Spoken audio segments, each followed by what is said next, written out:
All right, welcome back to another episode of the Fan Connection podcast. For some reason, my face isn't moving. Okay, there we go. Oh crap, that's gonna be complicated as hell. Then trying to keep this open. Okay, I figured it out. Never mind. Never mind, everybody. We're good. We're good. Okay, so welcome back to the podcast, the Fan Connection podcast. That is. I see Spider-Man from Naruto in chat. I see J God. How's it going, everybody? I saw Mixalatrap there earlier as well. Thank you for the compliment, Spider-Man from Naruto, screaming in all caps, best podcast on Twitch. I appreciate that. Don't try not to inflate my ego too much, guys. We do our best out here, though. We do our best. So Berta, Punchy, you ready to go? Let's go. Yeah, I'm all good, man. Awesome. I'm pumped for today. We got a fun thing today. We're doing just a simple tier list. We're going to be grading each team, as you can see, on a tier list. For those of you listening after the fact on Spotify or on Apple Podcasts or on Google, don't worry, we will tell you and describe to you the placement of each team and why that is. So don't worry. The graphic will just help those on YouTube and on Twitch visualize everything. And if you want to check out the full video, you can check it out on YouTube and Twitch as well at The Fan Connection. Okay, so let's start with the Anaheim Ducks. So actually, just quickly to tell you our grading system, D is going to be bad, C, indifferent / they didn't do anything / underwhelming. Does that make sense?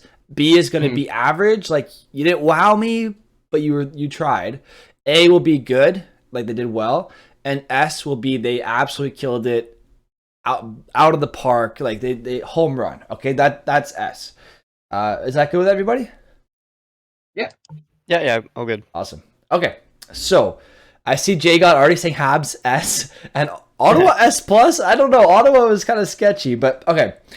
Let's start with the Anaheim Ducks. We're going to go in alphabetical order here. Anaheim Ducks. So one of their trades yesterday, they ship off Rickard Rakell to the Pittsburgh Penguins for Zach Aston Reese. So this is what they're getting in return. They get Zach Aston Reese, Dominic Simone, a second-round pick for this year, and Callie Klang, a prospect. I'm not too familiar with Callie Klang, but from what I can tell, that's a decent return from Anaheim. Okay, and then they also made the Evgeny Dadonov trade where they also got a conditional second-round pick in exchange for the contracts of John Moore, Ryan Kessler, both of which aren't playing, so free assets for Anaheim there. And then they unload a massive trade, so Hampus Lindholm to the Boston Bruins, as well as Cody Karan, I think. Yeah, Cody Karan for John Moore. So John Moore moving around a little bit here. Urho Vakanainen, a first-round pick this year, a second-round pick next year, and a second-round pick the year after. So that's a lot of assets for one player, or I guess two players, but we were only considering Hampus Lindholm in this trade. And then their last trade, or their before last trade, is Nikolai Deslauriers straight up for a third-round pick from Minnesota, and Josh Manson to the Colorado Avalanche for Drew Hellison and a 2023 second-round pick. Guys, what do you think of the new Ducks GM, Verbeek, and what he did on this that was a busy deadline. They made 5 moves, and they brought in a total of 4. So let me just do this properly here. 4, 6, oh my God, 7, 8, 9, 10, 11, 12, 13. They brought in 14 assets and moved out 1, 2, 3, 4. I'm not going to consider Ryan Kessler 5. They moved out 5 assets and brought in 14 or 15. What do you guys think of the Anaheim Ducks trade deadline? So at first I was thinking like, okay, they did a lot of stuff, which it's always good. It's just like they're in this little gray area, as if they don't know if they're not going to playoffs this year, but maybe next year, right? So I see that they're picking up assets, picking up picks, and young players and all that. The only one that confuses me is the Dadonov trade. Like, I get you got rid of Kessler's contract and Yep. more, right? I guess, but you bring in Dadonov, who's like 34. Like, do you know how long Dadonov's contract is? He has like 1 or 2 years left. It's really not a big deal for a non contending team. Yeah. It's not a big deal. That was the only one that just confused me, but everything else though was fine. But keep in mind, they got a conditional second-round pick for that too, eh? Oh, they did. Okay. Yeah, and okay. they literally just gave up the contract of John Moore and Ryan Kessler. Okay, well that makes more sense than I think they had a good deadline. Like I think they did very well. They picked up a lot of assets, right? And you said like 15. You said right? Like that's a crazy number, good number for a team that's not actually rebuilt, like fully rebuilding, right? they're just kind of building through who they retooling have. there. Yeah. So, and then just to give you an Um, idea for their draft picks, they got a first round pick, mm, 4 second round picks, a third round mm. pick. I mean, 2 roster players from Pittsburgh and Dominic Simone and Zach Aston Reese, and they got Drew Hellison, a prospect, on top of Urho Vakanainen. So, So yeah. that's one of the best, deadlines for a team, though. I would say it's one of them because Yeah. any team that's picking up first rounders, you're already winning, right? Agreed. Do we go S? I think we mean, go A. I'm think down it's with- a good. Okay. I think it's a good. Because what did you read off what they got for the Lindholm trade?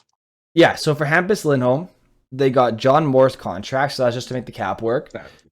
Urho Vakanainen, a first round pick this year, a second round pick next year, and a second round pick the year after. So 2 seconds, a first, and a prospect. I think it's A. I just don't think. I think they did really well. I just think there's a team that did better than them, and Okay. we'll get to them later on. Right. But keep in mind, there are going to be multiple teams on the S tier. It's not going to be one team. Yeah, it's not gonna be I one see, I team. see. So I'm down to put them on the S for now because that's a very good deadline. They got a ton of Yeah. assets. They gave up only expiring UFAs that were not going to re-sign there anyway. Like Lindholm's Yeah. talks had really soured. Raquel was not even close, from what I understand. Delorier, they got a third round pick for free essentially there because Delorier is a good player. I love Delorier, but on a non-playoff team, he's not very. You don't need him. And Evgeny Dadonov, they just took on his contract for one more year, and they got a free second round pick, maybe third, depending on what the condition is. But I mean, what do you like? And depending if even the trade goes through, because Vegas is a little bit a bit weird. But would the trade go through, but Vegas would get like a penalty, something like that? I What think would be the case? so.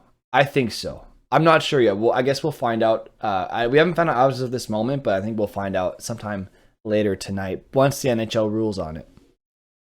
Mhm. So are we down to put them at S for now and just kind of see how they compare? Because I see Kevin Chat saying S, J God saying B, but I think J God's being a little harsh on the Anaheim Ducks here. Spider-Man from Naruto's already talking about the Hawks GM. We'll get into Kyle Davidson a bit later. And someone's saying Oilers D. So I think Anaheim should be S for now because they set the bar pretty high. Yeah, I agree with you. Okay. So let's move on to the Arizona Coyotes. So the Arizona Coyotes, this trade deadline, they acquire a third round pick next year from Washington for Johan Larsson. They acquire Jack McBain for one of their second round picks, which they have many of. They acquire a prospect, Nathan Smith, who's like a college free agent essentially, and Brian Little's contract in exchange for a fourth round pick from Winnipeg.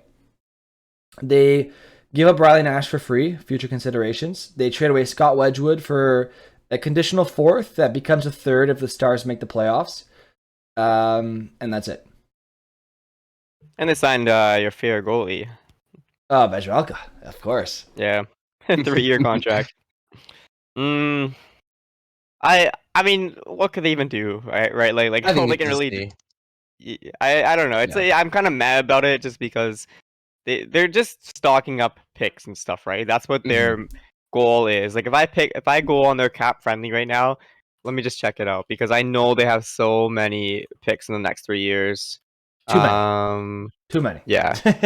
And that's their goal. Right? That's what Oh yeah, trying to achieve and they here claimed Jerry Sateri off waivers from the Leafs. Oh my god. And we're gonna get into Call of Duty a bit later as well, but he is fuming, and I'm all for it. And another thing, supposedly the reason they didn't want to trade with Montreal to try to acquire Andrew Hammond and or Jake Allen, it's supposedly the Leafs really took last year's playoff loss personally and didn't even want to talk to Montreal this year. Yeah, I would keep them in a B.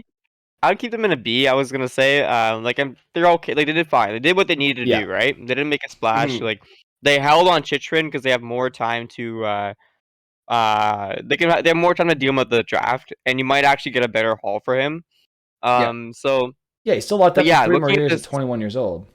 Exactly. But yeah, their picks, they have 7 picks in the first 2 rounds this year. So 3 firsts, 4 seconds, and then 1 third, right? But then even next year they have first and second. The year after they have 1 first and 3 seconds.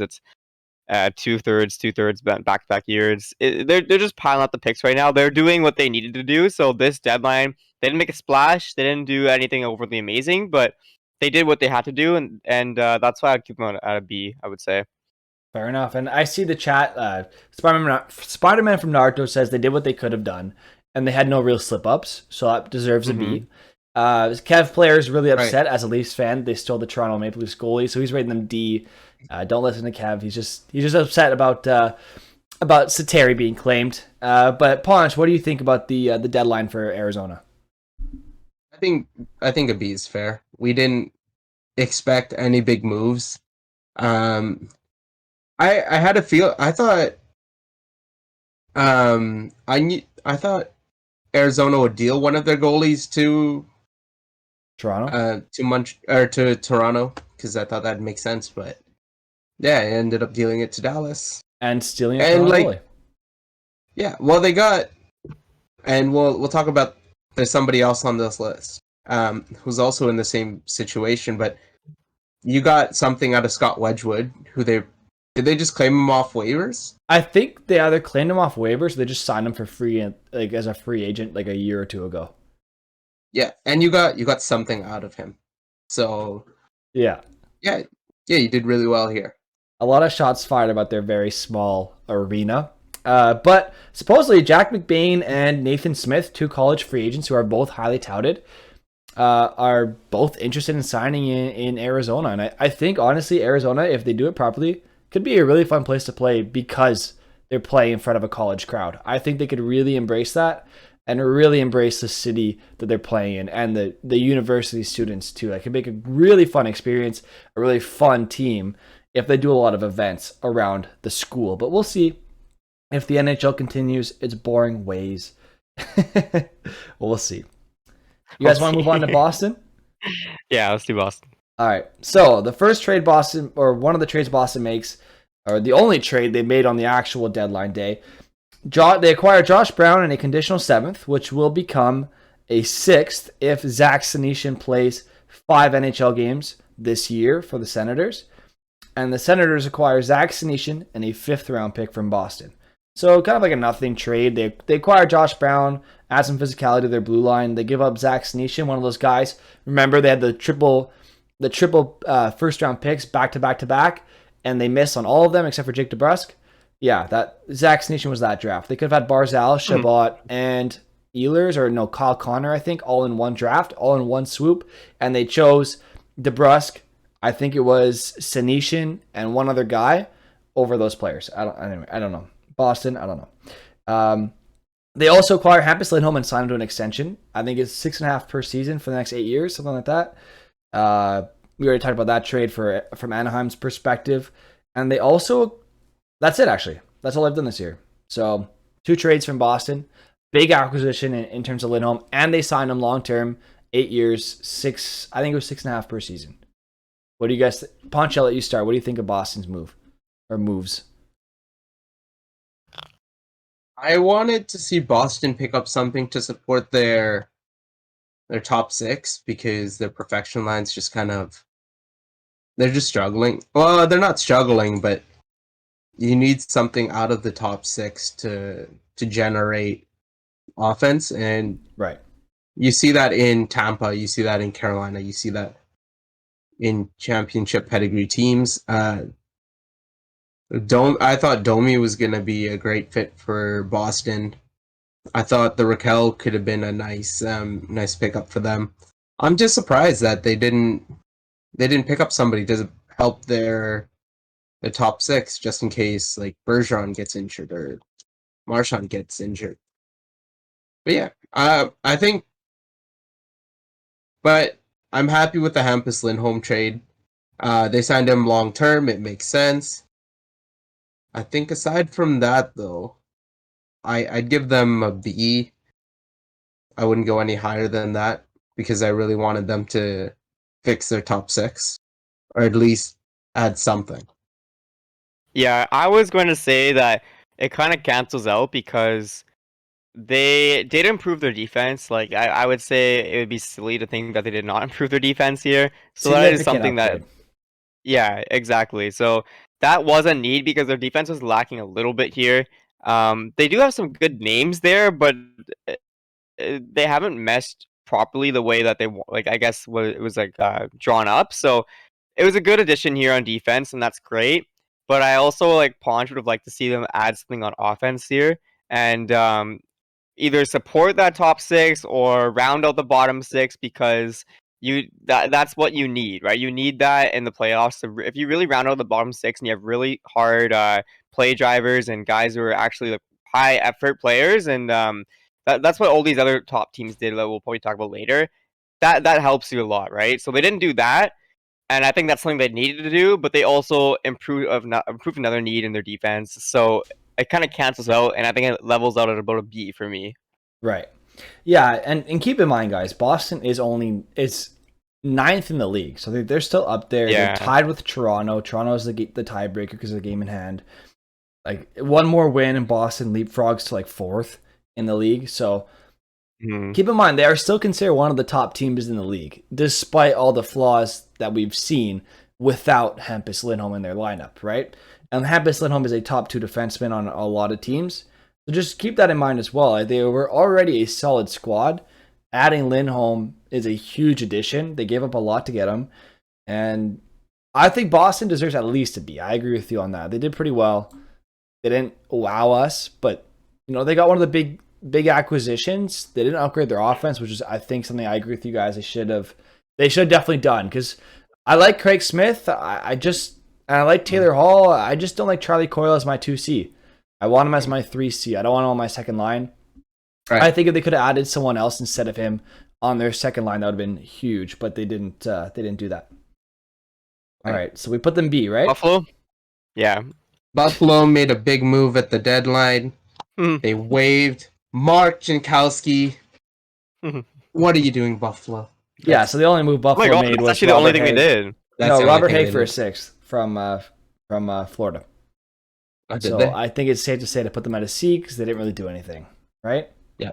Simple and short and sweet. Fair. Yeah. Mm-hmm. Okay. Good day, Buffalo. We'll talk to you another time when you're actually interesting. Yeah, Calgary's up next here. So Calgary acquired Ryan Carpenter from the Chicago Blackhawks for a 5th. They lose Brad Richardson on waivers. Rebuilding 30-year plan for Buffalo. Okay. Thank you, McSawtrap. The Calgary Flames give up Michael McNiven for nothing, but I mean, he was never going to make their team anyway. They had Dan Vladar. They have Markstrom. They're fine. And they also got him for free. So it's like he just kind of went and left. They also acquired Calle Jarnkrok for a 2nd, a 3rd, and a 7th from Seattle. They acquired Michael McNiven. We already went over that. And the Tyler Toffoli trade will include. So they acquired Tyler Toffoli in exchange for Tyler Pitlick, Emil Heineman, a conditional 1st, and a 5th. I think the condition on the 1st is it's lottery protected, so it goes to next season. Pretty sure. Okay. Yeah, but I mean, I doubt they have to worry about that. So, how would you rate Calgary's deadline acquisitions? Ponchi, you're a big Flames fan. Start it off. I think they've already made all their big moves. I think Toffoli was going to be the peak of their trade deadline, if we want to, because it was early February, but I think that was the peak. And Treliving said he's not. He was like fielding offers, but he wasn't going to break up the score, and it makes sense. Why would you break up the core that's playing so well? Exactly. And the defense is stuck together, and they're one of the best defensive teams in the league. So, like you said, Calle Jarnkrok. Yeah, Calle Jarnkrok and Toffoli. Those are two big adds, and Jarnkrok adds some physicality, and he's one of those guys who are so annoying to play against. He's super consistent, good in his own end. He can play all 3 positions of forward, so very versatile. Oh yeah. But yeah, no, I think that makes sense. Yeah, if we are going back as far as the Toffoli deal, which I think is cheating a little bit because it was over a month ago, but if we are gonna go off of that, if we were going off of that, I'd put them in S, because that is like they added a top end player and they also added a bottom depth player as well, and their defense is very solid. Their goaltending is very solid. They don't need to improve on that at all. So I would put them in S, man. If we're gonna go back as far as Toffoli, but if it's But even without Toffoli, I'd probably put them in like maybe just actually just an A or B, just because they didn't need too much and they just did what they had to do. So they added Yarncrog, who's a Mhm. good depth player, and he's gonna be good for them in the playoffs, right? Like you need that depth in playoffs, and Yeah. they added that, right? So, but we're going back to Foley, right? So I put them in S tier. That's what I would do. I think I'm gonna save it and put them in A. I Just think A because makes sense. they didn't wow I me. think I think they could have upgraded their defense a little bit. I still think they could have used one upgrade, maybe over Goodbranson. Don't particularly trust him fully. I don't like so, it Branson either, but Yeah. for whatever reason, it's not working under Sutter. That's the thing. there's only so many options you could have picked at that point. Because Right. did you want the Flames to go in on Subban? Because the Devils were willing to retain. Yeah, no, I don't want them going on Subban. He's not what they need. But I'm just saying, I want to give them A because they did moves. I like the Toffoli deal. They didn't give up too much to get him. Like it was a fair trade. It wasn't like Montreal ran away with it, right? It was a very fair deal to both teams. I just think it was just a solid deadline. Like it wasn't exceptional. It wasn't insane. Didn't blow my mind. But they did what they had to do, and they did it right. So I think an A is more than warranted for Calgary. Yeah, I just think that there weren't very many options, and Calgary's already so tight for a cap that Right. they wouldn't have had the ability to go in on some of these big names. Yep, I agree. So I think A is perfect for them. They did exactly what they wanted to do, and I don't want to give S just because I think should be reserved for like teams that really blew our minds, really ran away with it, and and I think Calgary, they didn't necessarily run away with it, but they definitely impressed me. So I think they deserve at least an A. Are you guys okay with an A? And if anything, if we think A is too low later on based on the other teams, we can definitely bump them up to an S later. That's fine. I'm gonna make an argument for S later on, but for now we'll leave it A. Yeah. Okay. I just want to also have a team in A for now too. Okay. Yeah. Carolina Hurricanes. Moving on to the Carolina Hurricanes. Oh, Eric Snags quickly just says he's coming to Calgary. That's kind of awesome. That's awesome. He's coming to Canada. Well, welcome to Canada, Eric Snags. When you do show up, if you're ever in Montreal, let me know. I am also in Montreal. You said Erickson Eck. I'm like, what are you saying? I mean, if Eric Snags wants to come visit me in Montreal and train or something, I don't know. He can. But... I was like looking in chat. Where's Erickson Eck? No, I meant Eric Snags. My bad. Yeah. All right. Eric Snags and we're gonna go see a CFL game. That's what we're gonna do. Nice. That's nice. In Vancouver, obviously. That's yeah. Anyway, Carolina. So we'll start off with the three-team trade between Carolina, Columbus, and the Florida Panthers. So the Carolina Hurricanes. Really, you don't want to start with Kokoniemi? Oh no, that extension is not bad. 8-year extension for Jesperi Kokoniemi at about 4.2. Something like that. 4 points. Rough. That's a interesting contract. I mean, it's low risk if he succeeds, but it's really bad if he doesn't grow. Yeah. Like if he stays the same, if he stays as he is right now, that's a bad contract. Right. But go on with your three trades. Sorry. All right, the three-team trade. Carolina acquires Max Domi and Tyler Inamoto from the Columbus Blue Jackets in exchange for Aiden Hreschuk, and the Florida Panthers receive Igor Korshkov, or at least the rights to, and a 6th-round pick.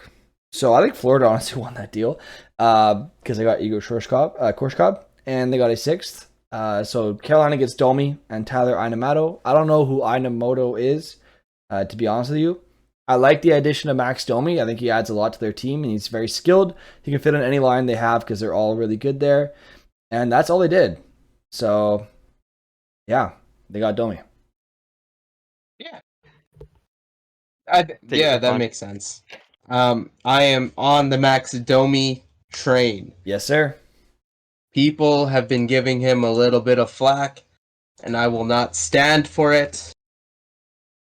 Domi is a highly skilled player that can fight. He nearly broke a net with a slap shot. I think he also just needs to be put in a good situation. I just don't think Columbus was the right fit, and Carolina's already so stacked. I just want to see him go. Yeah, exactly. So I think that's a good addition for Carolina. I don't think they really wowed me. They didn't really do much. Other than that, I expect them to do more. Like, I expected them to be in on a lot, but they're a team that's firing on all cylinders. They're third in the league. I mean, like they're doing so well. Like the only teams ahead of them are Florida and Colorado, and Colorado's a monster. Florida's solid, but Carolina's right there. And why mess with your team chemistry? They already have one of the best defense cores in the league. You don't need to add much to that. Their forward core is solid. I would have liked to see more on their forwards, but like I said, they did Domi. So there you go. They have Trocheck, Domi, Jordan Stahl, Sebastian Aho, Teravainen, Kokiniemi, fudge, Nietzsche's, thank you. I'm forgetting so many guys, but Svechnikov, like they're just that good, man. And Anderson. yep, Nino Niederreiter's there too. They have Frederick Anderson and Nets. Like they have a very good team. There's only so much they could do. They add Domi. I like Domi's play. I think he'll really surprise people in the playoffs too. I think he'll really step up his game. So I think Carolina deserves a B. I think that's fair. Like they did good. They're okay. They weren't like amazing. They didn't run away with it. Like they're just kind of there for me. Like, are you guys okay with that? Like they're not like Calgary level good. I'm happy with that. Yeah. They made a simple addition like Boston and then just kind of walked away. Awesome. Yeah, I agree with you guys. Domi, I think Domi will good there because he has a lot of good players to play with as well. So, and like you said, last podcast, Mike, you were saying that he needs to play with higher skilled or higher up the roster for him to do good, and he'll have that there in Carolina. Yeah, and even if he's on the third line in Carolina, he's still playing better players than in Columbus. So right, because Columbus they had him on the fourth line all the time, and I was just like, okay, have fun. He won't succeed, but have fun.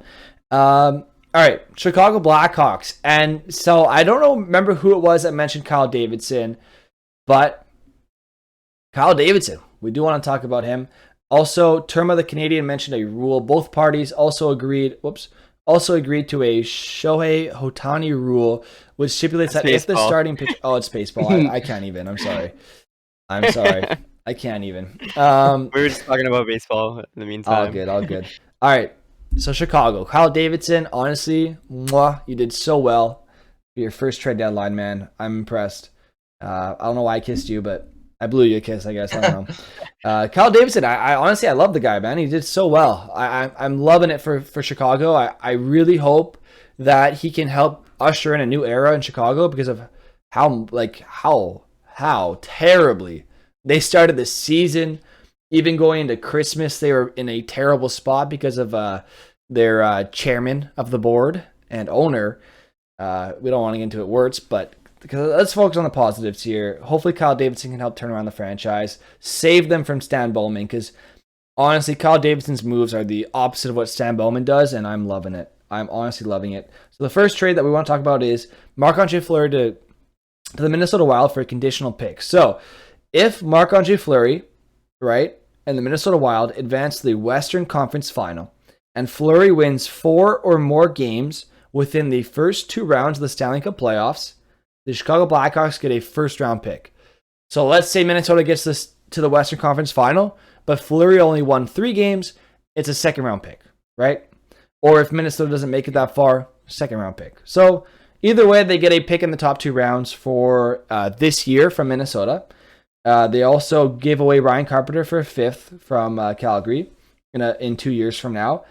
And then the massive trade, the one that caught the world by storm, no one saw it coming. Brandon Hagel goes to the Tampa Bay Lightning alongside 2 4th-round picks in exchange for Boris Kachuk, Taylor Radish. Both were former second-round picks, and they're both capable of playing on a third line in the NHL. 2023 first-round pick, so next year's first, and a 2024 first-round pick. Should the 2023 pick be in the top 10, so next year's pick be in the top 10 for Tampa Bay, the Lightning will instead transfer their own unprotected first-round pick in the 2025 draft. And in the event that both the Lightning's 2023 and 2024 picks are in the top 10, then Tampa Bay will transfer its unprotected first-round picks in 2025 and 2026. Holy smokes. If Tampa Bay drops off a cliff, good luck, because that will not be good for you, let me tell you. And that's the end of their trades. What do you guys think of Kyle Davidson and the Chicago Blackhawks? Look, I've interrupted Berta so many times already. But I was wondering, there's silence. What's going on? I was actually talking. I was just muted. But anyway, why don't you go ahead? um, I think the Lightning got somebody they can build around. Even if they do potentially drop off, they've got Brandon Hagel. I think he'll be somebody for that can support the core right now, and then if the core decides to move on, he can stay on that team. I think Chicago fleeced the Tampa Bay Lightning. Taylor Radish, Majorly. majorly. Like, I knew Brandon Hagel was good, but I think Taylor Radish and the two firsts are what send it over the edge. If this was chess and you had like the evaluation bar, and for those who don't play chess, there's like a bar that goes up every time that gives the probability of winning.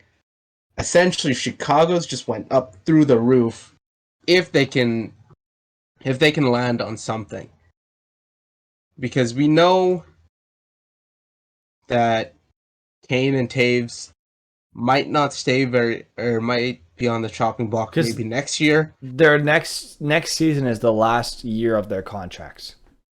Exactly. I think Kane's gonna get traded, but we'll talk about that. Look for both of them to be major moves next trade deadline or offseason. Or offseason, yeah. I think Kane could be an offseason trade, and I think Taves could be the deadline move that teams are desperate to make. For sure. Punch, do you want if I go on about it quickly? Yeah, go for it. Yeah, I think okay, so not many teams get with the Minnesota thing, right? So it's like if they get to the third round and Fleury wins more than 3 games, they get a first rounder, right? Four or more. If you 4 more, okay, so he has to win a round. Probably gonna happen. Yeah, that'll probably happen, right? Well, but like, I mean, depending on if they're in the third round, like they have to win 8 games. Right? I mean, if Cam Talbot's playing the games and he's playing well, he's going to keep the net. But if Cam Talbot stutters even slightly, they'll put Fleury in. Yeah. Right. I just don't think they would go for Fleury if they wouldn't want him to be the guy. That's what I think. True. But we can go on about that anyway. So in theory, they've got 3 first rounders from this trade deadline alone, and I don't think any other team has done that. I don't even know if that happened last deadline, to be honest. So I'm going to give them an S tier just for the fact that they're not looking to push for the playoffs. They're not looking to make the playoffs next year. They're fully rebuilding here. It looks like they try to get rid of what is his name? Kubalik as well. They didn't get rid of him, but yeah, it just goes to show that they're just trying to accumulate as many picks as possible. They did exactly what they set out to do, and I think it's an absolute home run for Chicago. Yeah. Same for you, Punch? I like that. Yeah. Awesome. Yeah, I agree 100%. The only thing I will say about Tampa Bay and why they did this trade, and I understand why, Carpenter has 2 more years after this one at $1.5 million per season. Yeah, we can go on about Tampa's side of the trade after, like on their the way I see it. Yeah, because I know that he got fleeced, and I'm sure they also know, but I don't think they care, right? Like they don't give a shit because they have Brandon Hagel for the next 3 seasons, including this one, at $1.5 million. It's for the cup, right? They just want to improve their depth. That's what it is. But we'll go on about. But they'll have Brandon Hagel for the next 2 seasons after this one too. Exactly. Yeah. So anyway. Next up, the Colorado Avalanche. So Colorado. Oh, just for you guys on listening after the fact, we did play Chicago in the S tier. So far we have Anaheim, Chicago at the top in. Oh my god, my voice. Sorry guys. At S tier. Then next is Calgary at A, and then B is Arizona, Boston, and Carolina. And then we have Buffalo at C, and no one at the D level just yet. So next up is Colorado. Arturi Lehkonen they acquire from Montreal for Justin Barron, a former first-round pick, 20th overall, I believe, and a second-round pick, not this year, not next year, but the year after in 2024. They also acquire Andrew Cogliano for a pick also in 2024 from San Jose, a 5th-round pick. So they give that up. They also acquire Nico Sturm in exchange for Tyson Jost, 1-for-1. That frees up some cap space for them. Good trade for both teams, I think. They also acquired Josh Manson for Drew Hellison and a second-round pick from Anaheim for next season. And they also acquired Curtis McDermott. Oh, that's long in the past, so never mind. So that's just it. The 4 trades that I mentioned there.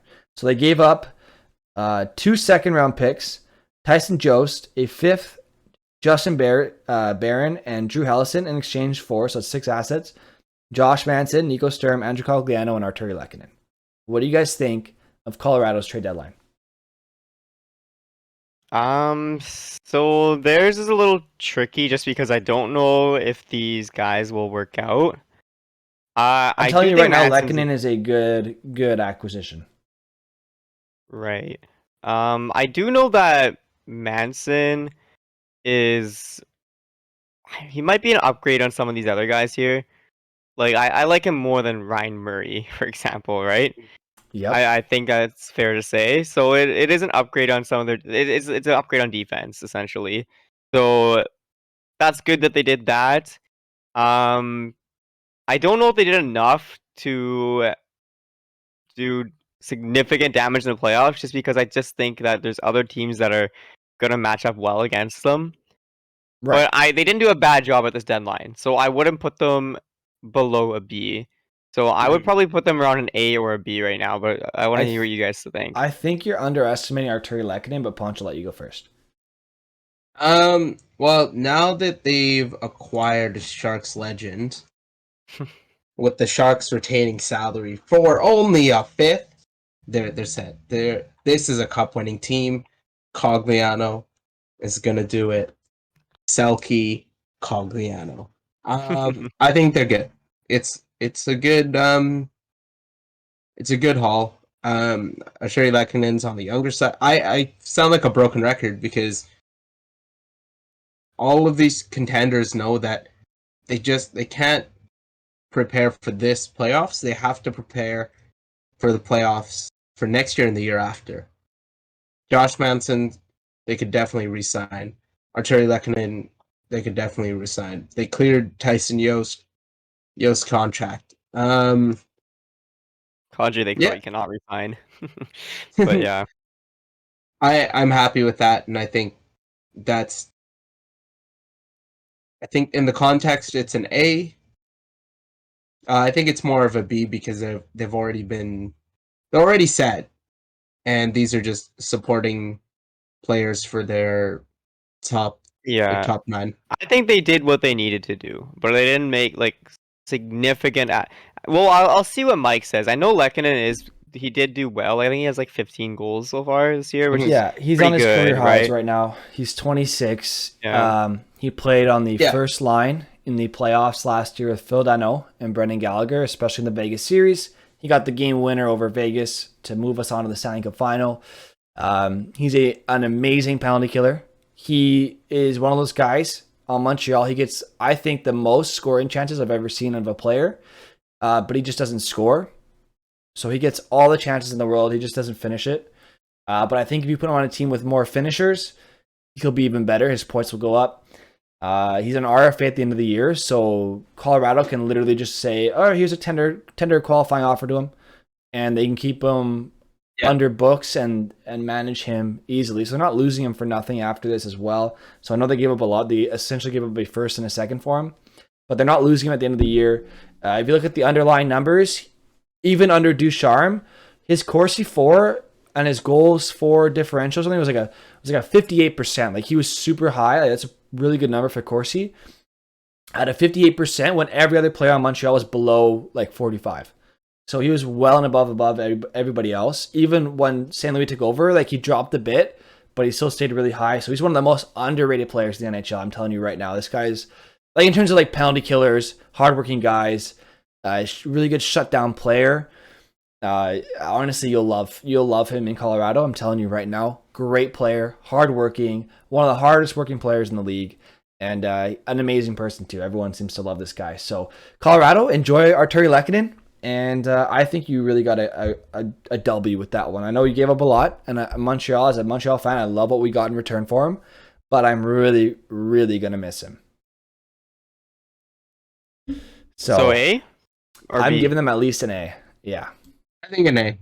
I think that was a A really to- savvy acquisition, and I think the Lehkonen, The Cogliano and the Manson especially deals are the type of deals that will benefit you more in the playoffs than in the stretch at the end of the season. I just realized we are so not getting through all these teams in one podcast. We're Because I guess we're half an We'll hour try- in, we'll try our best. or we're 40 minutes in, and we'll hurry up. We'll hurry up. There's a lot of teams that didn't do anything though. Like, and we've Okay, already okay, gone through a yeah. lot of the Right. deals. Speaking of which, the Blue Jackets The got Domi Aiden deal. Struck. Yeah, I can't say. How do you Aiden say his last name? Hreschuk. I think he's all right. He's plays for Boston College, has 8 points in 37 games. That's all I got. Just give him time. Yeah. And that's All right. it.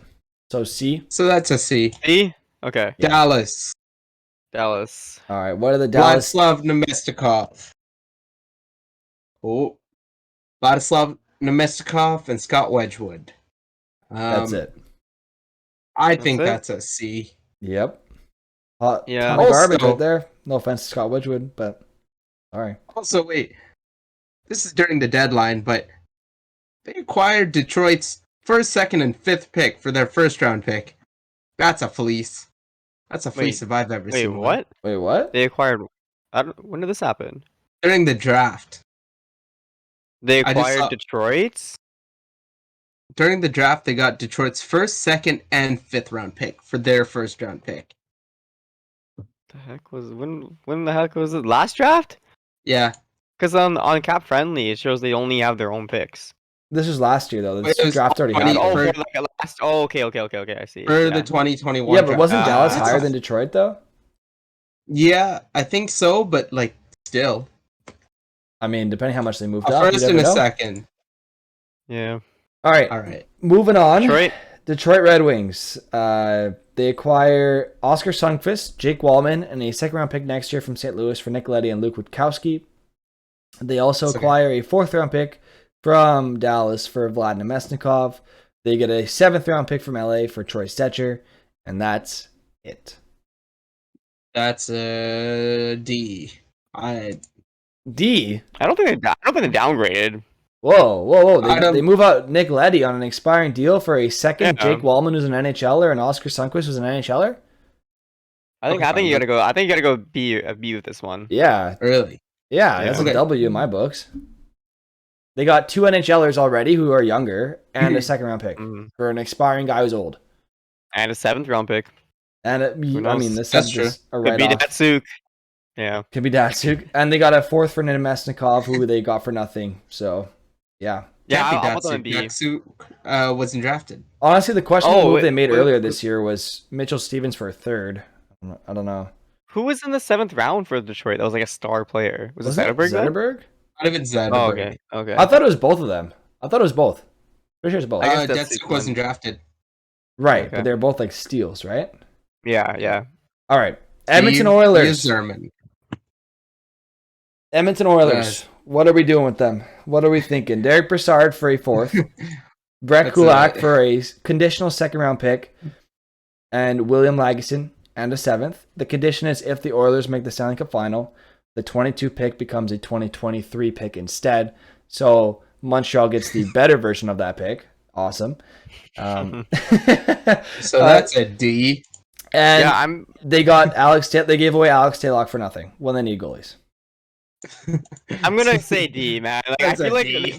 people who listen to this who actually like Edmonton, they probably just think we hate Edmonton, but dude, they're in a playoff race right now, and every single year they've gone out or they've missed the playoffs, the same thing, and they have not improved it. So like, Yeah. I don't know where their mentality is, but they've lost assets and they didn't get anything in significance to like come back. Yeah, that was to. that was brutal. And honestly, the Montreal Canadiens, I don't know what Kent Hughes has over Ken Holland. I love Brett Kulak. Kev saying he likes Kulak as well. He's a really good player. But you gave up an NHL defenseman who's 24, I believe, or 25 in Lagesson. You give up a second round pick and guarantee that it's not going to be like the bottom four picks because if you make the Stanley Cup final, we don't get that pick. So thank you. And you give up a seventh? Like what? What was that seventh for? salary retention. I think it was salary I retention. have no idea. Kent Hughes just asking for the 7th to flex on everybody. Like I don't know, man. So yeah, that's a bad move in terms of optics for Edmonton, because there were other guys who were viewed higher than Kulak in the NHL world that went for less.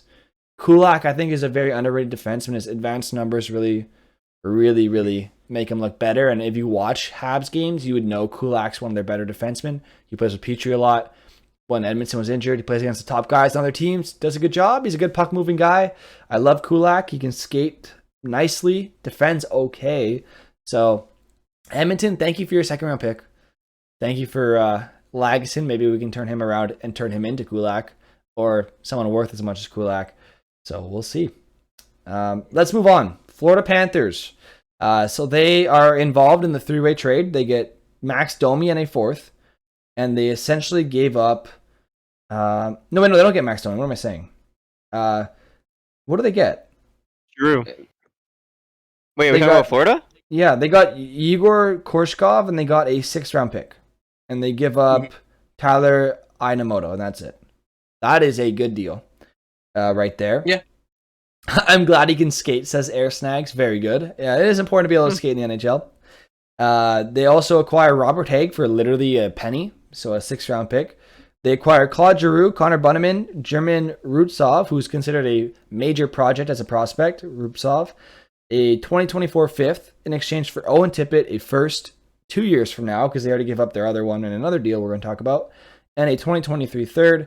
They also acquire Ben Sherratt for next year's 1st, Ty Schmelenik, who's a former 3rd round pick and a NCAA prospect who's like decently touted, and a 2022 4th from Montreal. And they also give up Frank Vetrano to clear up cap space for a 4th round pick. And that's it. So they clear up cap space in the Frank Vetrano trade. They acquire Ben Sherratt for a 1st, a prospect, and a 4th. They acquire Claude Giroux, Bunnaman, Rubtsov, and a 5th for Owen Tippett, a 1st and a 3rd. They acquire Robert Haig for literally just like a 6th round pick. Thank you, Buffalo. And they get Igor Korshkov's contract, or the rights to him, as well as a 6th round pick just for helping in the Columbus, Carolina Domi trade. So I think that's not bad. an A. That's an A, right? I think they gave up. I think Florida, they gave up a little too much, but like Yeah. aside from that, though, I think that's an A. Their I detriment don't is the know, amount they man. give up. I would give him an S, dude. You got Giroux. He's the best player that was in this trade deadline talk, and he's not even gonna be the best player on Florida. Like he's gonna be like the third best player. So I think that's like a slam dunk for them. Yeah. I don't think they really care about who they're giving up here. I mean, like Tippett's like on the older side of a prospect, and Yeah, And they also got Ben And- Sherratt, who's one of the better defensive available players as well. They got the Mhm. best Yeah. forward, one of the best defensemen. I guess you're right. I guess an S I think is he's got to fair. be an S. yeah. Yeah. Let's give him an S. Just keep in mind, they don't have a 1st round pick for the next 3 years now. This year, next year, and the year after. Yeah, you're right. That's With the it. cup. But that's Yeah, why I was but thinking about an you'd A, rather have because a they cup. really put themselves in a tough spot. But I also- think that But like Tampa's like that too, though. Like, but they're just like they're like on a different tier of good, right? That's Yeah. who they Mhm. are. They're just in the mode of getting a cup, and they don't need to really develop these guys right now because these guys are all fairly young. This is their core. Florida's going through the Tampa model right now. That's what they're doing, and Yeah. I still don't think they're there. I They're think both Tampa in the is- same division is the problem. Yeah, I Yeah. still think Tampa did it better, but Florida is like, I don't care. We need to win a cup now. Like, we have our core right now. We have Huberdeau under a Right. very good contract, and Barkov too. as well. So they gotta win now. So that's why they did that.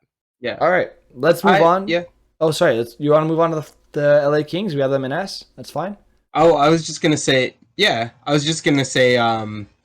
The difference though between Tampa and Florida is Tampa's looking for their 3rd ring, and Yeah. Florida's Florida's looking for their first. like Mm. Florida's looking for their like 2nd round appearance.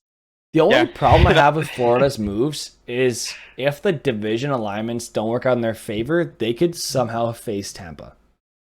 Mhm. Like, let's say Toronto gets really hot and somehow passes Florida, or Florida goes a bit cold because Ekblad's injured, right? Yeah. What if they get Mhm. What if they get Tampa in the 1st round? That would be really bad. And for those of you asking, Cheese Whiz asking, where's Tampa's logo? It's just off screen right now. but it is there. Don't worry. We will be adding it to the tier list soon. You can't see it, but don't worry. It's available for me to drag for us. Don't worry. Right. Moving on. Let's the move LA on. Kings. So the LA Kings didn't do much. They acquire Frederick Allard for Braden Burke, which is kind of like a minor deal. They acquired Nelson Nozier for Marcus Phillips, another minor deal, and Troy Stetcher for a 7th. I'm down for a C. They didn't do anything, but they didn't hurt themselves like Edmonton. Yeah. See. See? Awesome. Mhm. Yeah. McSawtrap says, okay, Dad. All right. Minnesota Wild. This is an interesting one. So we already talked about the Fleury trade on the conditions on it, so feel free to rewind if you want to hear them again. But they acquire Marc-Andre Fleury from Chicago. They give up Jack McBain for a 2nd-round pick, so they get another pick back, which is kind of nice for a competitive team. And it's a guy that's not coming off their roster, so it really doesn't impact their team. He wasn't going to sign there anyway. Not a big deal. Capo Kakkonen and a 5th-round pick go to San Jose for Jacob Middleton. And future considerations they give up for Victor Rask, retained half salary. So they just got they wanted Rask off the books. They retain half salary for literally nothing. And they acquire Nicolas Delorier for a 3rd. Tyson Jost they acquire for Nico Sturm.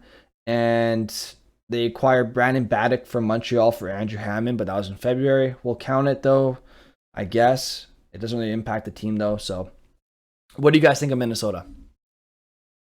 Probably an A, I would say. They got Fleury. It just depends what they do with Fleury, though. I'm confused. Like, I hope that they just go for him as their starting goaltender, because that's when you get Fleury, you got to do that, right? So, Mm. Yeah. I would but say- also Talbot's having a career years here, so the Is he Wild though? are. Cam Talbot's I don't playing think very he well this is. year. I don't know about a career Mm. year, but he's definitely playing very well. It's like almost his Edmonton numbers when he first got there. How's it going, Vinzuko? No, he's had better years. Like, he's at a 910 right now. He had 915 last year, 919 the year before. Then he had a couple 800 years. This is like his 5th best year. Yeah, but it's a So- good bounce back for him though, at least. Mhm. Like- Okay, yeah, good bounce back. Yeah, Like he left Edmonton and now he's starting to play a bit better. yeah, Yeah, but I that's don't know. because it's I- Edmonton. yeah, Yeah. I Poor would say Smith they and, don't deserve a B just because like they did a little bit more than they needed to do. I would say so. Like they just needed to get a couple pieces here and there, which is what Jost was, and they Jost and got Delorier. Delorier, right? Yeah. Yeah, and Delorier. Yeah, And Middleton. So that And would have Fleury. put them in a B, but getting Fleury probably would give them an A for me. Yeah. And keep in mind they also cleared off $2 million from the books next season too by giving Victor Rask to Seattle. So Mhm. Right. just keep in mind they have $15 million of dead cap, and I think a bit more than that, maybe even like almost it's about $15 million of dead cap on the book next In a- year. Yeah. So that $2 million reduces it a little bit to 13. Holy shit. Yeah, they're pretty screwed next season, but for now we'll But give it's them an A.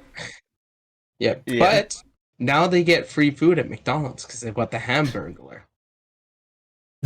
Okay. Oh, McSawtrap says Minnesota Wild have this kid Connor Dubois. I know he has a high top 9 potential in EA Sports in NHL 22. I don't know why I know that. He's from my hometown, best friends with my brother's friend. First 30 games in the NHL this season. I think they sent him back down because of injury, or there were injuries. That's why he was called up in the first place. First person since the 50s to be in the NHL from my hometown, says McSawtrap. That's really cool. That is really cool. Hopefully for your town's sake and his sake, he makes it. How's it going, Lara Leby? Hopefully I said that right. Welcome to the podcast. We're happy to have you. All right, so Minnesota, we finished off at an A. Let's move on to the next team here. And we'll do a recap after this one of what we have so far. The Montreal Canadiens, les Canadiens de Montréal, as they say in Montreal, usually in French. So, Montreal Canadiens trade Arturi Lehkonen to the Colorado Avalanche for, I'll just say what they get. So, Justin Barron and a 2024 second-round pick. Brett Kulak to the Oilers for a 2nd. William Lagesson and a 7th. They acquire Nate Schnarr for Andrew Hammond, so basically a minor league deal there. They give up Ben Sherratt for a 1st next season. Ty Smilenic, a 3rd-round pick, and a 2022 4th. They give up Michael McNiven for nothing, just to give him a chance to play somewhere. They also acquire Tyler Pitlick, Emil Heineman, a conditional 1st, and a 5th-round pick for Tyler Toffoli. So all in all, Montreal acquires a 1st-round pick, a 2nd, So 1, 2, 2 seconds. Oh my God, no! They acquired 2 firsts, 2 seconds, a few prospects. One of them's a former first-round pick, a 4th-round pick, a 5th, and a 7th. So not too bad. And all they really gave up from their roster was Brett Kulak, Arturi Lehkonen, Ben Sherrod, and Tyler Toffoli. Pretty good moves from Montreal. What do you guys say? Yeah, I think they're a slam dunk as well. I think they did really well with their trades. I say they fleeced Florida with the Sherrod deal. I mean, agree. Yeah, I so, expected Sherrod for a first, but not a prospect. So I was happy with that. yeah. Yeah, And they throw got up the S. like they now have 14 picks next year for this upcoming draft. Yeah. So that's humongous for them. And I put them up for an S. Yeah, and I gotta love what Kent Hughes did because he not only Yes. acquired picks this year, he acquired picks next year, the year after, and he also acquired prospects of different ages. So he's basically, and it's nice to see. This is something that Bergevin never did, and previous regimes never really did. But you can see the groundwork he's building. You can see he's building different tiers of prospects. He's having different groups of prospects. So you'll have guys coming in the next year or two, and then another group in the next 3 or 4, the next group in the next 5 or 6. He's building layers and layers and layers of prospects, which is really nice to see because that's how you're going to be competitive for a long time. That's how you build up a good championship team. That's what Tampa Bay did. They built up layers of prospects that would come in waves. That way, you could have these young guys come in to replace the old guys who are leaving that you lose for free from free agency and whatnot. And then you can later trade those young guys for more assets and keep building and building and building. Or you can trade out some older guys who are about to expire. There's a lot you can do. They're just setting themselves up to have a lot of assets in the future. And I think they literally slam dunk. Kent Hughes, take my money. Like, I'm going to go buy a jersey or something. I don't know. But great moves by Kent Hughes and Jeff Gordon. Are you guys go with an S on that? Sorry, I kind of ran off with it. Yeah, no, I'm good with it. For these next 3 teams, they didn't do very much. Yeah. If you just want to put them all in C for the sake of time, I'm cool with that. Nashville, New Jersey Islanders, they all did nothing, right? They all did nothing. I'll just say with Nashville, though, I think the reason why they did nothing is because I think they're just running out to see what they have in this team because they are technically a fringe playoff team right now, right? So I think they're seeing what they have and they're gonna see how far they go in playoffs. And I think it's gonna be like a New York Rangers situation where they just send a letter out to the fans and say if they don't do well here, I think they'll say, okay, we're gonna retool here, we're gonna trade off this. They're probably gonna keep Yoshi, and that's probably the only guy they'll keep, just because Forsberg's on a expiring deal as well. So you might see him sign somewhere else, and I think that's why they just did nothing. That's what I think. Yep, and they also, just keep in mind, they acquired Jeremy Lauzon for a 2nd-round pick from Seattle. But like I said, nothing major, so I give them a C as well. Let's move on to the New York Rangers. Rangers. What? No, I was just checking It's the Rangers, not... Yeah. Yeah, the Rangers. So Justin Braun is acquired from Philadelphia for a 3rd-round pick next year. They acquire Andrew Kopp and a 6th-round pick for Morgan Barron. I don't know who that is. I'm assuming the brother of Justin Barron who went to Montreal. 2 conditional seconds, both this year somehow, and a 2023 5th. So the conditions on the 2nd-round picks are, for the first one, the Rangers' 2nd-round pick in 2022 becomes a first if the Rangers advance to the Eastern Conference Final and Kopp plays in at least 50% of their playoff games, which, I mean, probably will. And then on the 2nd pick, either St. Louis' 2nd-round pick in 2022 or the Rangers' 2nd-round pick in 2023. I don't know. I guess it's both falling on the same condition. I don't know. But it is what it is. That's essentially that trade. Tyler Mott for a 4th. I think that's a steal right there. I love that trade for them. They also acquired Nick Merkley for Anthony Bitetto. Solid deal. Bitetto's like a 7th defenseman. Merkley's a depth forward. Works out for both teams. And they get Frank Vetrano for a 4th. I love Frank Vetrano. I think that's a great deal. But what do you guys think of what the Rangers did this deadline? I would probably give them an A, honestly. Like they really improved their depth. They didn't need to improve their top 6 at all. So their depth is really, really good. Their bottom 6 is really, really good now with Kopp and Mott. Just those two alone, right? And Braun is also a good depth defenseman as well. He'll be good as well for them. And Vatrano's also really good as well, man. Like that bottom six can be scary in the playoffs. I was really low on the Rangers and their ability to win in the playoffs this year, but adding this depth really helps them a lot, I think. So I would give them an A. Okay, Ponch, what do you think about the moves by the Rangers? I think it makes sense. It's not a whole lot to report here. Yeah, I think that looks good. I put him in A. Yeah, I agree 100%. I love the Andrew Kopp acquisition, and they don't even necessarily give up a first round pick. If they don't go far, it's just 2 seconds. It's not the end of the world, and he's a good player. They could re-sign him if they want. Like, the Rangers aren't exactly a team that's necessarily screwed with the cap. As far as I can tell, they have a lot of young guys on their roster, so they have a lot of flexibility. If they want to re-sign him, they could try. Yeah, great move there. I really love the Tyler Mott acquisition. Super cheap, only a 4th round pick. I think that's a steal. I thought Mott would go for at least a 3rd. So great moves by New York, definitely improving their depth, and that's what makes the difference in the playoffs. Having good depth really helps a lot. I wish they would have upgraded their defense a little bit, not going to lie to you. That's why they're not an S for me, but definitely some improvement. I like where the head's at on this deadline. Moving on to the Ottawa Senators. So another Canadian team here. So they acquired, as we know, Zach Senyshyn and a 5th for Josh Brown and a 7th. I won't read the conditions because we already went over it. They also get a 5th round pick for Zach Sanford going to Winnipeg. They get Michael McNiven for free, so why not just throw him in there, see if he can play. They get Travis Hamonic for a 3rd round pick. They trade away Nick Paul for Matthew Joseph and a 4th because Nick Paul was not going to resign. Or not going to resign the Paul's money. brother? Yeah. No, not going to resign the money they wanted him at. They were being cheap with him. And I think that's it. Yeah, that's it. I think Ottawa makes some pretty dumb moves. They could have acquired. They could have acquired Felipe Myers for absolutely nothing, and instead they went with a guy who's more expensive and older in Hamonic, who's I don't know why, but they do. They also trade Nick Paul because they're cheap as hell. They could have just signed him. He wanted to stay there. He loves Ottawa. He wanted to stay. People in the room all love him too. So I love that they got Joseph. I think Matthew Joseph is a great acquisition from Tampa. I love the way he plays. Got good speed, good puck skills, very underrated player, good grinder as well. But that trade's not going to help you because the rest of your deals were shit, man.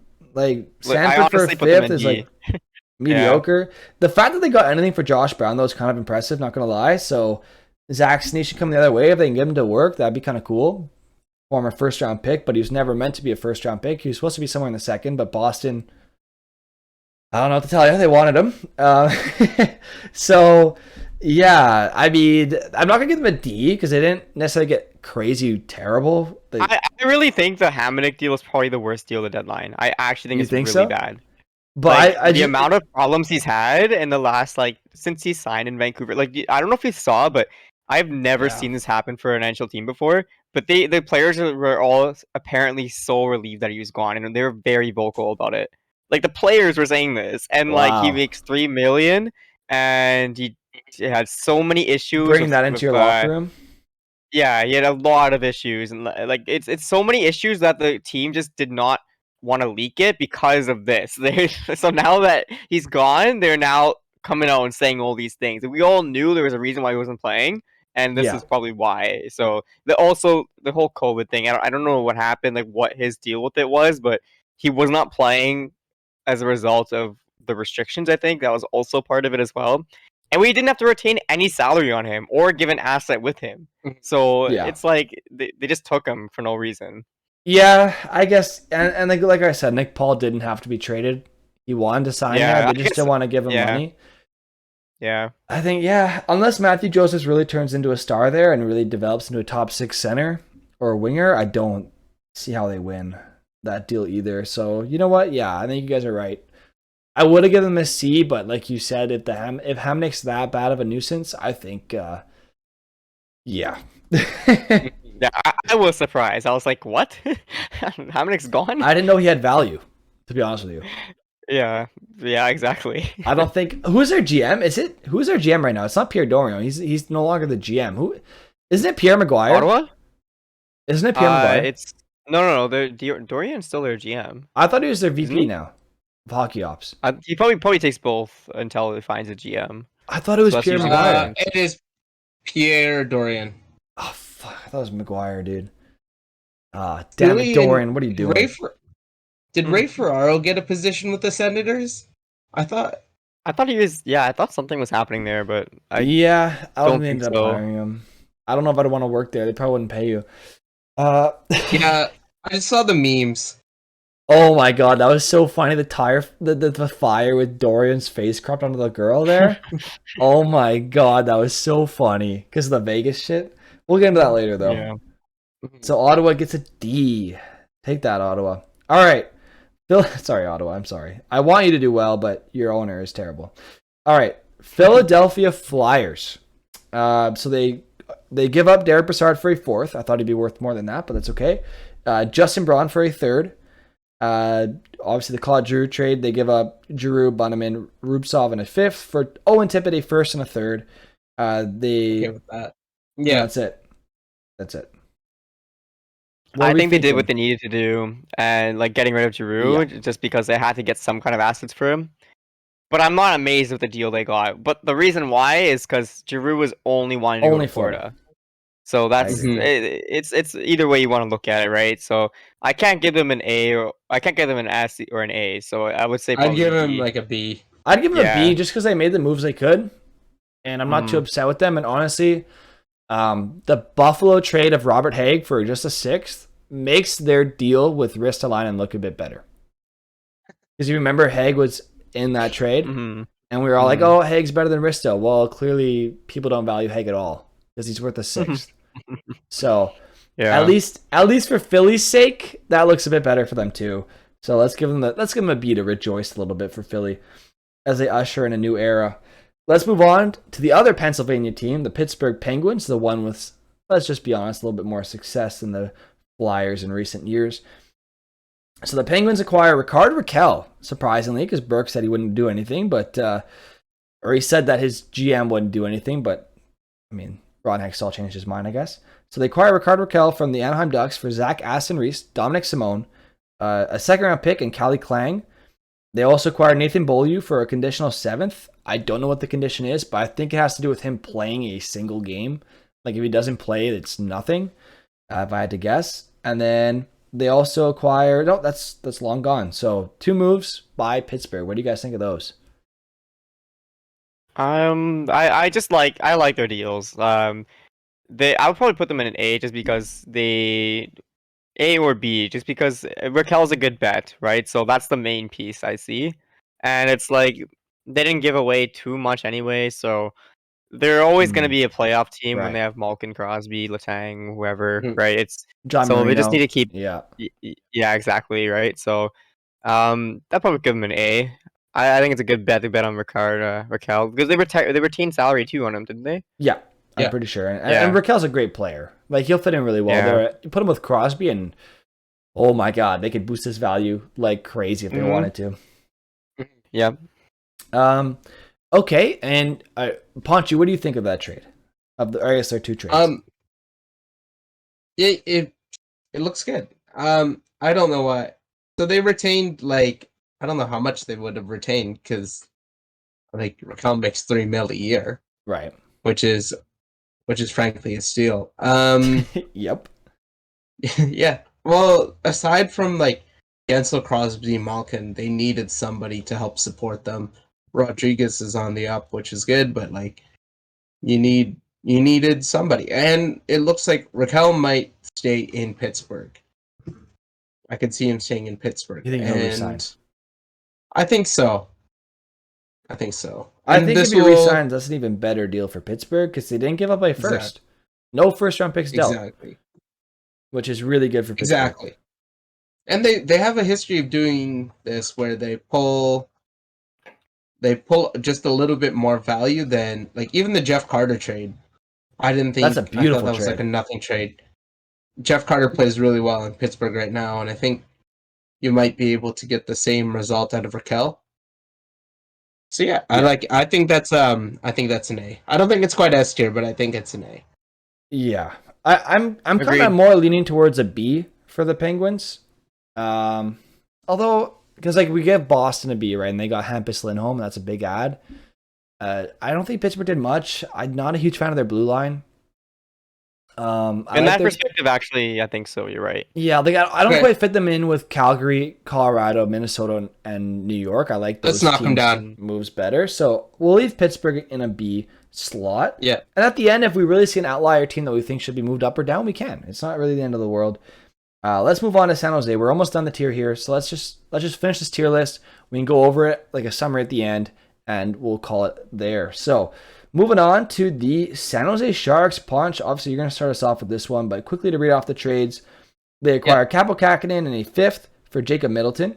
They acquire a fifth-round pick for Andrew Cogliano. They acquire Anthony Potato, who's like a seventh defenseman, for Nick Merkley, and they acquire Antoine Morand for Alexei Melnichuk, and I guess Stalock for free, you could say, and that's it. Oh, sorry, I just had to burp. No worries. This may look underwhelming to everybody else, but I'm a really big fan of This is 100% underwhelming. the Hall. It is. It is because it fixed little things. All right. Alexei Melnichuk, he was all right, but he's taking away starts from Sachenko and some of the goalies we have in the AHL. So I think it was all right to trade him because he wasn't really panning out.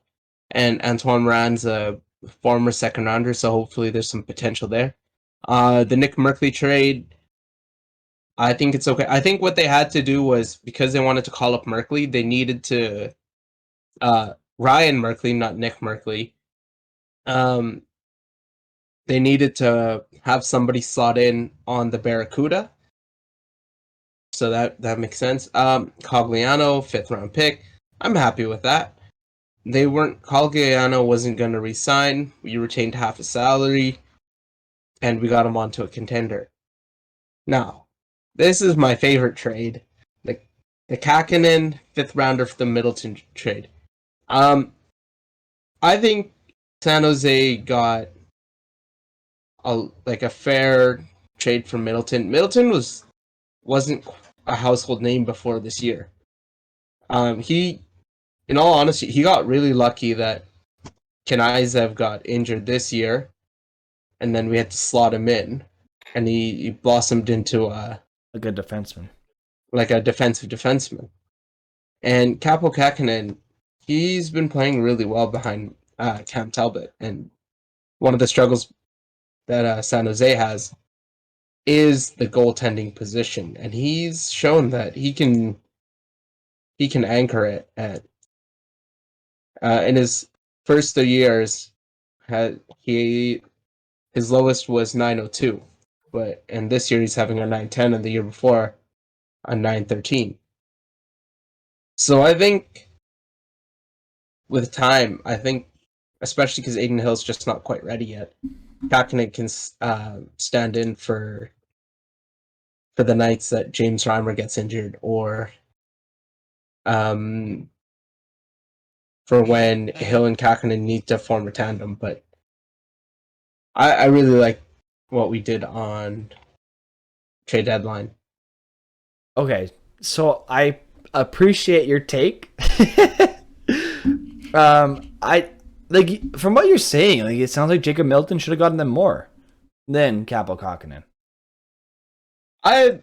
I disagree, because Middleton he's a good defensive defenseman, but we got him. He was a CHL free agent of like a year ago.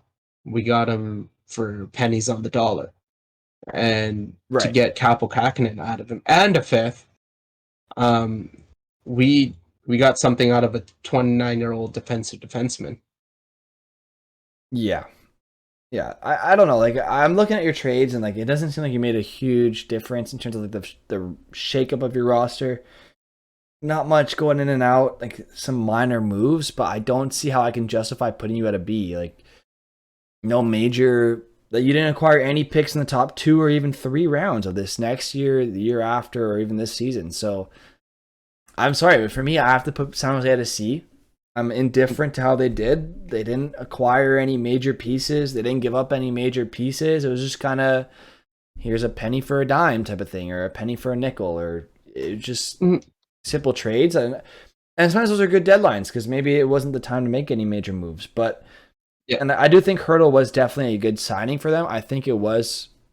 I guess you have to consider Hurdle into this too, right? Because they did sign Tomas Hurdle to a major extension. Would you guys consider that as well part of the deadline? I consider it, but I also don't like the signing that much in There the you go. direction, in terms of the direction of the team. I agree. Like, I don't know. I'm leaning towards what you were saying as well. I would say a C for San Jose. I agree. Yeah. All right. Yeah. Okay. Let's move on from there then. I think a C is more than justified. Not gonna give them a D because that'd be just cruel for no reason. St. Louis, they acquired Nick Leddy and Luke Witkowski, who's like a depth guy. As that's it for Oscar Sundqvist, Jake Wallman, and a second. I mean, It's a C for me. I you think know, they could have done more, okay. but yeah. I agree. Where's the Kraken Yeah. logo at? Says Kev Player. Well, for some reason, this one doesn't have the Kraken logo in it. But just to mention the Kraken real quick, we can just kind of put them on a tier here. They trade away Marcus Johansson for a Daniel Sprong, a 4th and a 6th. They trade away Mason Appleton for only a 4th. They acquire Victor Rask's contract, half retained for nothing. Okay. They give up Mark Giordano and Colin Blackwell for 2 seconds and a 3rd. And they give up Jeremy Lozon for a 2nd, Calle Yonkrock for a 2nd, a 3rd, and a 7th. So no first round picks moved in, but they acquire 3 second rounders, 2 third rounders, 2 4th rounders, a 6th, a 7th, and Daniel Sprong. I'd give them at least a B on that one. Yeah, I'll That's put a them an B. A, man. Because, or fine, B's fine too, but like, they're doing what they should have done if the expansion first drafted. That's time. why it's just so stupid. Yeah. But anyway, like they have now 4 second round picks this year. That's crazy. 3 4th round picks, 1 first, 1 third, 1 5th, 1 6th, 1 7th. So they have a lot of picks for this year. Yeah. Even upcoming years as well. So they've done well this draft, or sorry, this deadline. They did exactly. They should have drafted all the best players and then traded those guys away for a bunch of assets. And then, I don't know, man.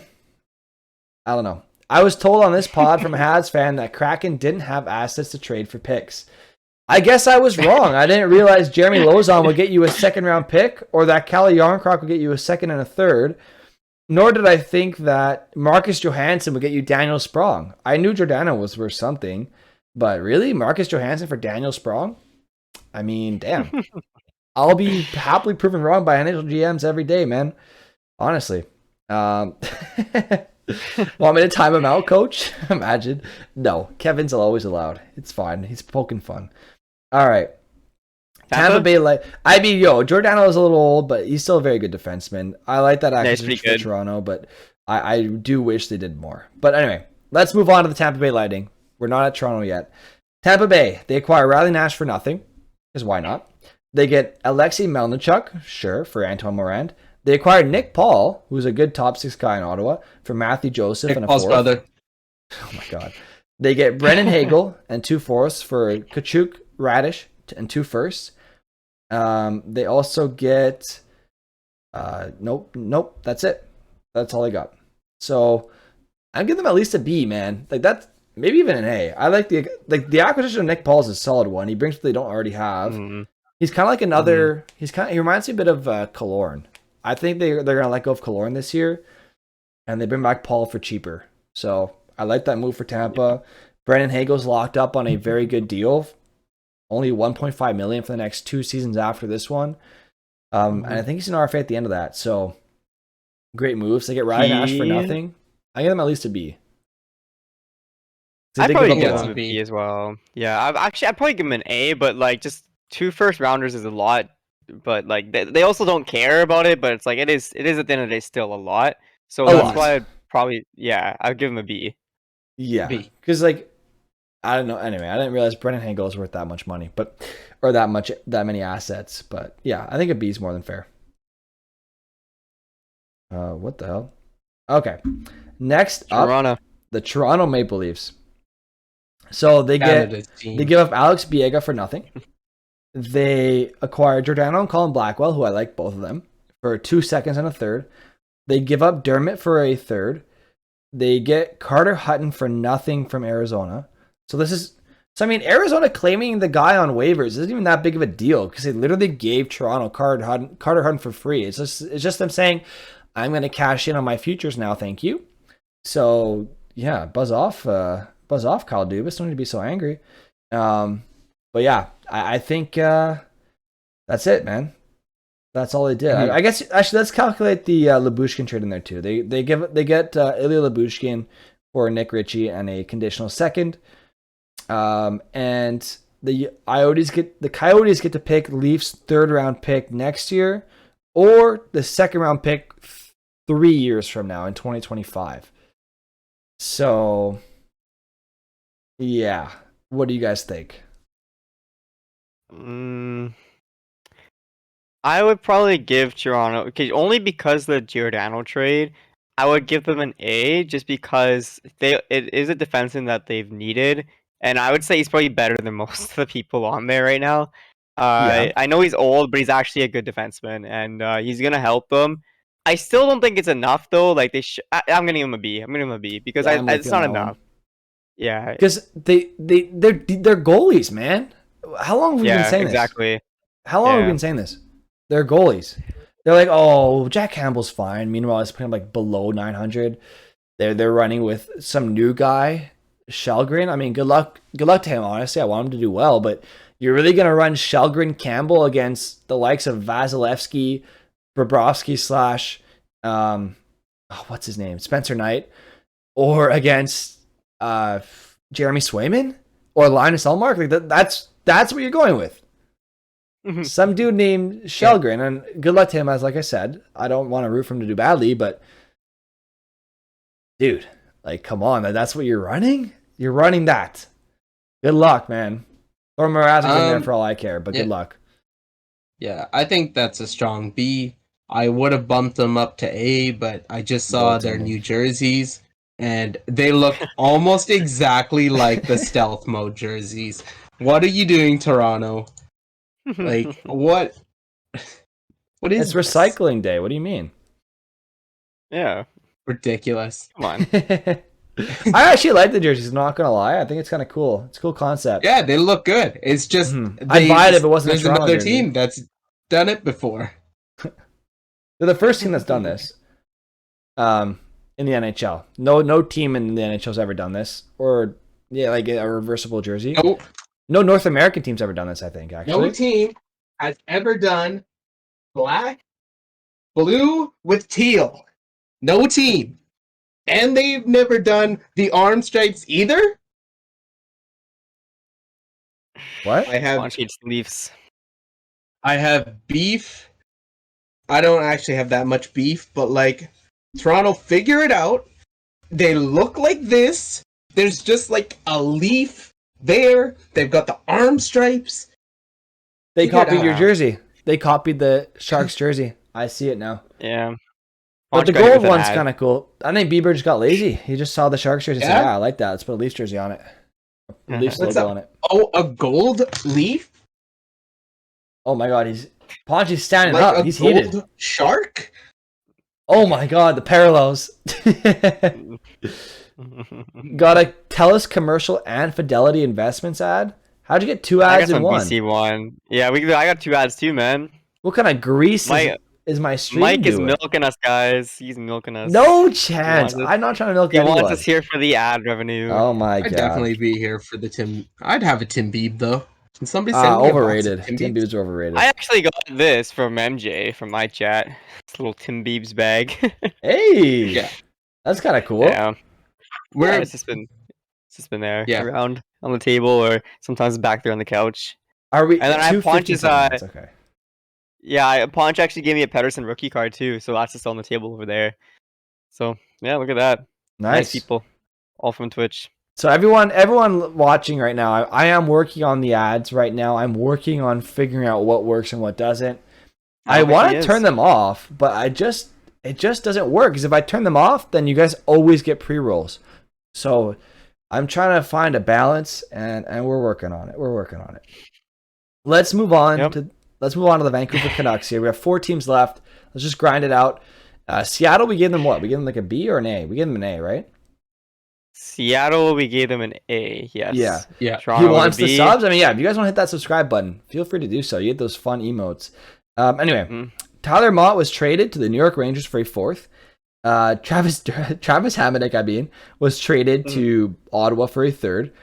Essentially the 3rd. So essentially they just did Dermott for Hamonic or Hamonic for Dermott. So Vancouver brings in Dermott instead of Hamonic, who, I mean, great deal right there. And that's it. Yeah. I wouldn't give them necessarily an A. I don't think that deserves an A at all, but I'd give them a B just by moving on Hamonic. I do wish they got more for Mott, but from what I understand, the market just wasn't there, and he wasn't going to sign anyway. So, I mean, Berta, you are more of an expert on this anyway, but let me know. What do you think of these moves? Yeah, it's exactly what you said. Like, I don't want to spend too much time because it's only 2 deals, but yeah, getting Hamonic out of there without spending any extra assets, that's great. Dermott's a younger defenseman, and he makes less money, makes half the salary, so it's a salary shed. And then also getting rid of Mott. I mean, he's a good player, but he wasn't going to sign here. And like you said, there wasn't a market for it, really. Like, a lot of these other guys, these depth players, got around the same value, 3rd, 4th rounders. So I would put them in a C just because they didn't do too much, but just improving on Dermott and not giving away assets for Hamonic, I'd put them in a B. Yeah, I think the Hamonic trade really brings them up above these other teams here. Just because they clear out $3 million in cap space, they bring in a younger defenseman for the exact same price. Can't go wrong there. Dermott can play both sides, so it doesn't really matter. Exactly. Yeah. Yeah. Let's do Vegas now, just because. And I think we all know where we're putting them. Just because they're bad. A, they're playing terribly on the ice. B, lost again last night. They lost again, 3-0. Terrible trade. Yep. B, they move out a guy who can't even go to the team they traded him to. And then they claim, oh, we had no idea. He had a no movement clause, guys. A modified no trade. We had no idea. But lo and behold, you check Cap Friendly or Puck Daily, and guess what? They knew he had a no movement or a modified no trade. They knew. Ottawa also knew when they traded him to them. So that's why you saw the meme going around of Pierre Dorian over the face of that little girl that's smiling in front of the fire. It's because people think that Ottawa lost the paperwork and just never sent it to the Golden Knights, so the Golden Knights never would have known. So there's that. If only I can give them an F, but I don't know if I can add another one. But anyway, just don't rank them. Just don't rank them. Just leave them off the chart. The Golden Knights, so they do that, right? So they just miss out on that. But they also gave up a 2nd-round pick to give up a guy who was playing well on their roster to bring in 2 dead contracts. I know it's cap finagling. I know they're trying to get Mark Stone back in. I know they're trying to get Jack Eichel and Pacioretty and Alec Martinez back in before the playoffs so they can actually make the playoffs. But who's going to play on your team, man? Like, who's playing right now?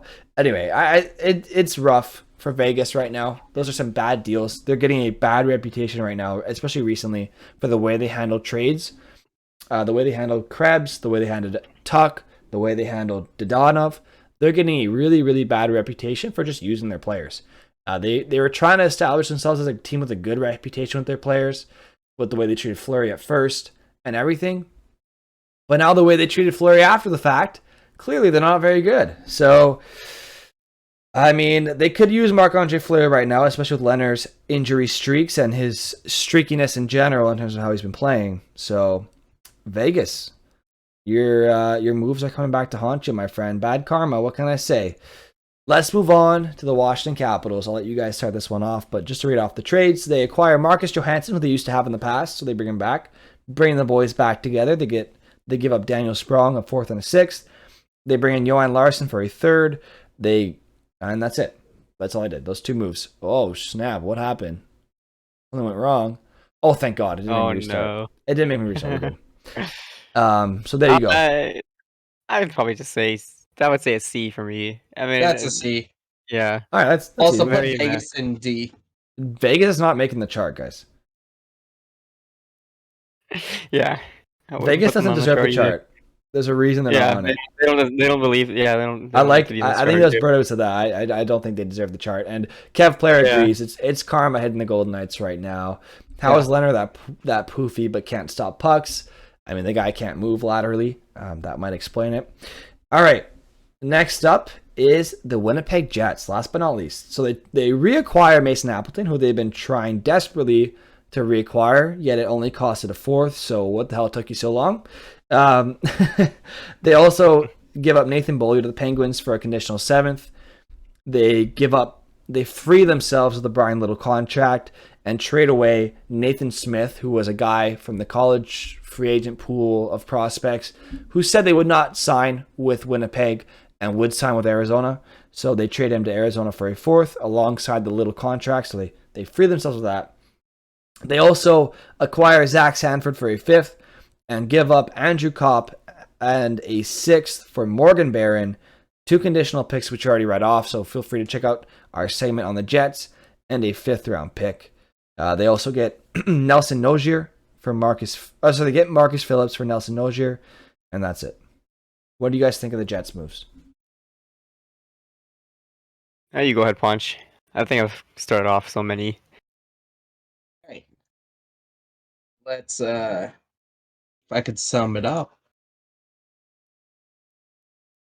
Okay. Andrew Kopp.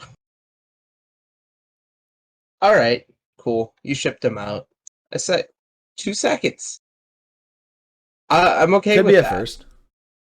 Could be a first. First and a second, I mean. Yeah. Shout out to the Coyotes picking up Brian Little.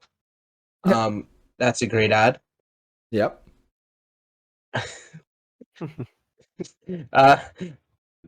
Aside from that, though, like Zach Sanford, former Cup champion, cool.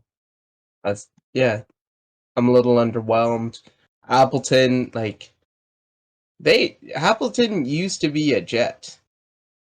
Yeah, they got him back. Great, I guess, but now it sounds like I'm shitting on Jets fans, and Yeah, I think it's a B in short. That's what I think. I don't even know if that's a B because No, that's they had definitely a B. Appleton. I was gonna go high C, but No, it's definitely a B. They're better than the other deals we looked at. Hey, baby bagel, don't even worry about it. We appreciate the lurk, regardless. You're helping us out, and we appreciate that. So don't worry. Focus on your work.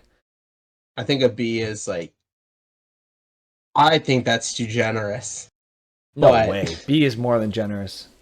I'm sorry. B is more than fair. A B is more than fair. I think they're a high C. I don't think they're a B, but all right. I guess it's 2 against 1 on this one, Ponch. I'm sorry. I think the consensus is B, so I'd put them B. If you had gotten rid of Vesalainen, that'd be cool. Had you're so strung up for cap, it's ridiculous.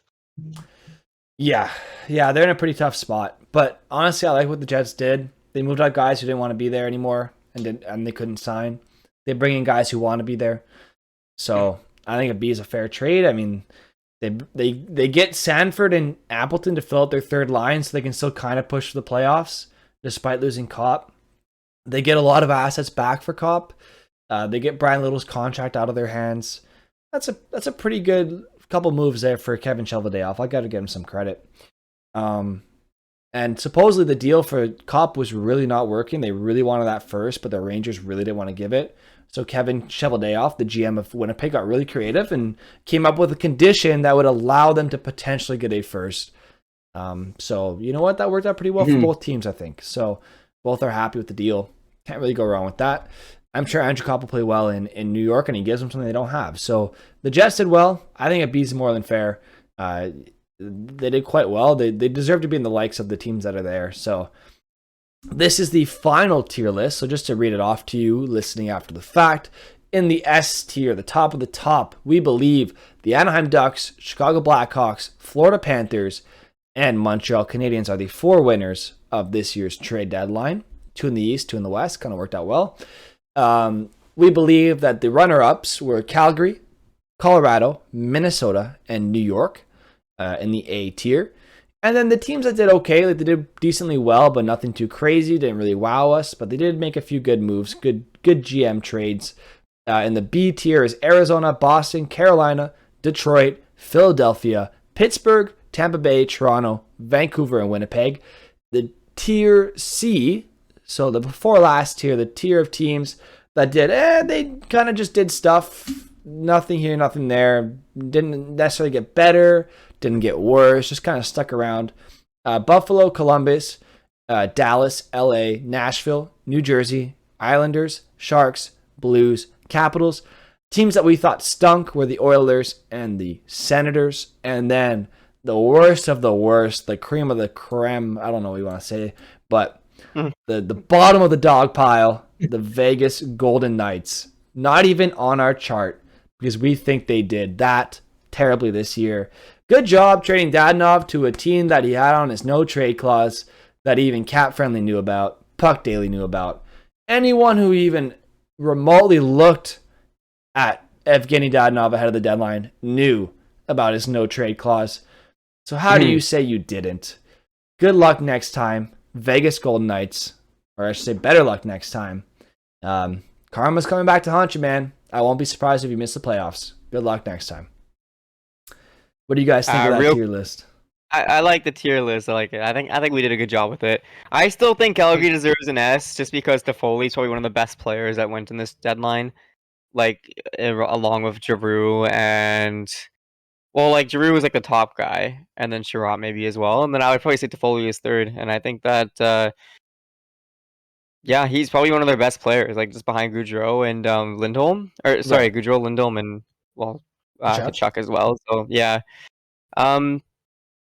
A is fine, but I think he will probably have a bigger impact on the playoffs. Like that's the way I see it than some of these other guys we put in the A here.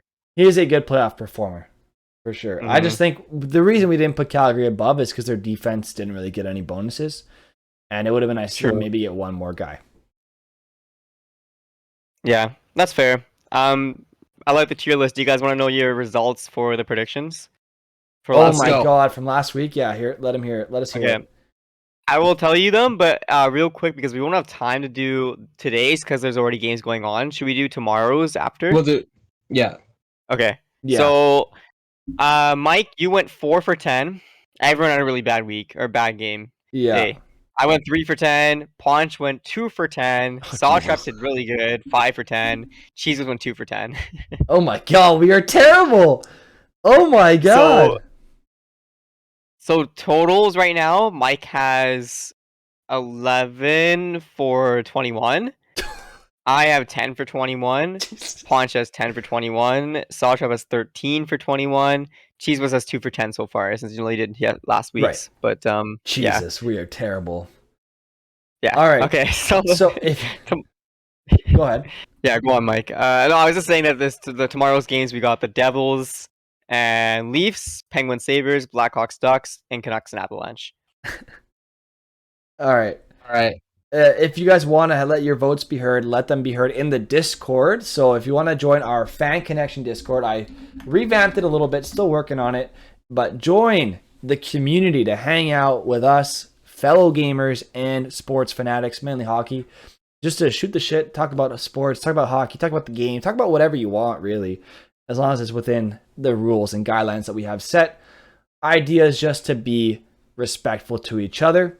So everybody, if you want to let your votes be heard in terms of today's matchups, just send your list in the chat, in the NHL chat, and Berta will pin it or like it, and he'll jot it down for you guys. So the first matchup is the New Jersey Devils versus Toronto Maple Leafs. I mean, I'm gonna go with Leafs on this one. What are you guys saying? I'm going to say Leafs as well. I think it's gonna be a hat trick. We're Leafs. This is a Leafs podcast. Go Leafs. Oh, go. Jesus, no, we're not. Don't even start. Don't even start with the Leaf stuff, man. Please. Oh, no. All right. So you're saying Leafs as well. I am saying Leafs. Pittsburgh versus Buffalo. I'm going Penguins. Just going to go with the favorite today. I will also go Penguins. I will go Sabres because Tage Thompson is performing really well on my fantasy team. Fair enough. Thank you for stopping by, Baby Bagel, by the way. We appreciate the support. Feel free to join our Discord whenever you can. Vancouver Canucks versus Colorado Avalanche. I'm sorry, Berta. I know you guys are trying to make the playoffs, but Colorado's a wagon, man. I'm going with Colorado. Yeah, I would go with Colorado, but Canucks have dropped a couple, and I think they gotta bounce back here, and they're gonna come out strong. So I'm gonna pick the Canucks. I think Demko's gonna just steal a one. Fair enough. Punch? I think Mr. Cogliano is gonna make his debut, score a hat trick. So is Lehkonen, baby. Let's go.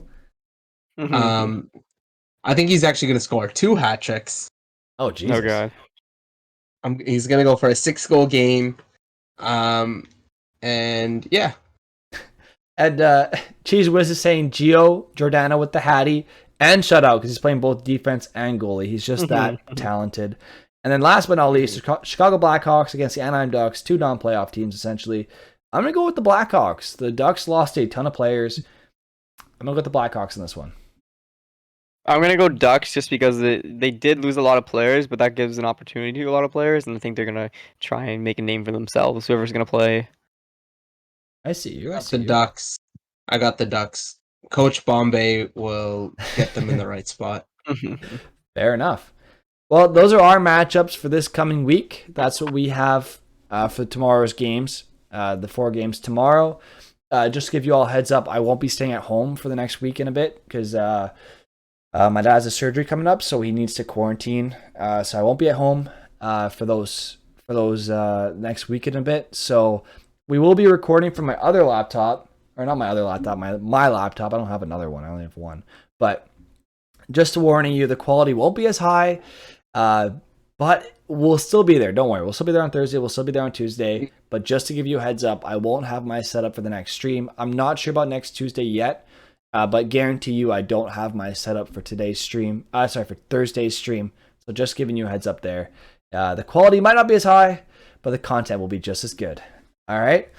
We'll see you all in the next one. We appreciate you all for stopping by. Cheese Whiz, Baby Bagel, McSaw Trap, Kevin was in here. Cheese Whiz was in here. I already said McSaw Trap. Obviously, Ponch and Berto were hanging out. I hope I didn't miss anybody. Right off the bat, Spider-Man from Naruto as well. Vinzuko was here today, so shout out to all of you. Shout out to you listening after the podcast. Thank you for the compliment, Saw Trap. It was a great podcast today. We had a lot of fun. Cheesewood says Jones must be excited for signing long-term with a team about to enter a rebuild. Hell yeah. He gets to make a name for himself there, and he gets to get paid a ton of money, so who gives a damn? So shout out to Bertaman, shout out to Paunchy. Check them out at Paunch_YYC on Twitch, as well as Berdaman, just BERDAMAN on Twitch. Check out our Discord. The link is in the description. You can check us out on Twitch at SomeLazyGuy09, on YouTube at The Fan Connection, or on any other platform, Spotify, Google Podcasts, Apple Podcasts, as The Fan Connection. We look forward to hearing from you. Feel free to drop any comments, any questions you might have. Join the Discord to hang out with us and chat and give us your predictions for the matchups when we do them on Tuesdays and Thursdays. And we look forward to hearing from you. We'll have a fantasy hockey pool next season. At least that's the game plan if we get enough people to be interested in that, which I think we will. So we'll see you all again soon. We appreciate the support. Feel free to drop a like, rate us wherever you are, and we'll see you all on Thursday.